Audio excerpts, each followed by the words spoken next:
ఏం లేదు అక్కడ పార్టీ ఆయన తన పార్టీకి అధ్యక్షుడు ఆయన. ఎవరో చెప్పినట్టు నడుచుకుంటారు అన్నది మరొకసారి స్పష్టంగా కనబడుతుంది. ఆయన పవన్ కళ్యాణ్, ఇప్పుడు చంద్రబాబు నాయుడు నేను ఇది చేయాలి అది చేయాలి ఇంకా ఆలోచిస్తున్నాను, నేను మోడీని మాట్లాడుతున్నాను, అమిత్ షాతో మాట్లాడుతున్నాను, పవన్ కళ్యాణ్తో మాట్లాడుతున్నాను అని చెప్పారా? ఆయన చెప్తారు. కుప్పంది చెప్పేశాడు, మంగళగిరి చెప్పేశాడు, బాలకృష్ణ హిందూపురంది చెప్పేశాడు. అలాగే భారతీయ జనతా పార్టీకి సంబంధించి అంటే ఒక ప్రాబ్లం ఉంది. ఎందుకు? తెలుగుదేశంతో పొత్తు కాబట్టి వాళ్ళు ఆ విషయంలో ఉన్నారంటే ఒక అర్థం ఉంది. ఈయన పార్టీ అధ్యక్షుడు కదా. భారతీయ జనతా పార్టీ అంటే రాష్ట్ర నాయకత్వం ఏం చేయలేదు, అధిష్టానం చేయాలి. ఇప్పుడు తెలంగాణ రాష్ట్ర సమితి అలియాస్ బీఆర్ఎస్ ఉంది, వాళ్ళ అభ్యర్థిని వాళ్ళే కదా ప్రకటించుకునేది. ప్రాంతీయ పార్టీల్లో పార్టీ అధినేత నిర్ణయమే ఫైనల్ అవ్వాలి. కానీ ఇంత కంజెస్టెడ్ గా పార్టీని నడుపుతాం అనేది ఎక్కడ చూడలేదు. ఒక కన్ఫ్యూజింగ్ గా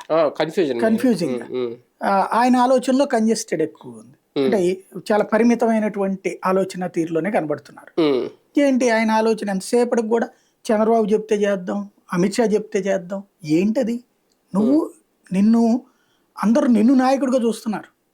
నువ్వు వేరే వాళ్ళకి గౌరవమి, తప్పులేదు. చంద్రబాబుకి గౌరవమి, లోకేష్ గౌరవమి, మోడీకి గౌరవమి, అమిత్ షా గౌరవం ఇవ్వడానికి ఎవరు తప్పుపట్టు. కానీ నువ్వు స్థిరమైన నాయకుడిగా ఉండాలి కదా. పొత్తు దగ్గరే నీకున్నటువంటి ఒక స్థిరత్వాన్ని, నీకున్న వ్యక్తిత్వాన్ని వదులుకోవడమే. పైగా దానికి తోడు ఇప్పుడు అమిత్ షా చెప్తే నేను పార్లమెంట్కి పోటీ చేస్తా, అప్పుడు నేను పార్లమెంట్ నుంచి అసెంబ్లీకి వస్తాను, ఇది పార్లమెంట్కి వెళ్తాను, ఈయన అసెంబ్లీకి వస్తాడు, మేమిద్దరం ఇటు మారుతాం. ఏంటది అసలు? అమిత్ షా నీకెందుకు చెప్పాలి? నువ్వు అమిత్ షాకి చెప్పాలి కదా. ఏమన్నా నేను ఇట్లా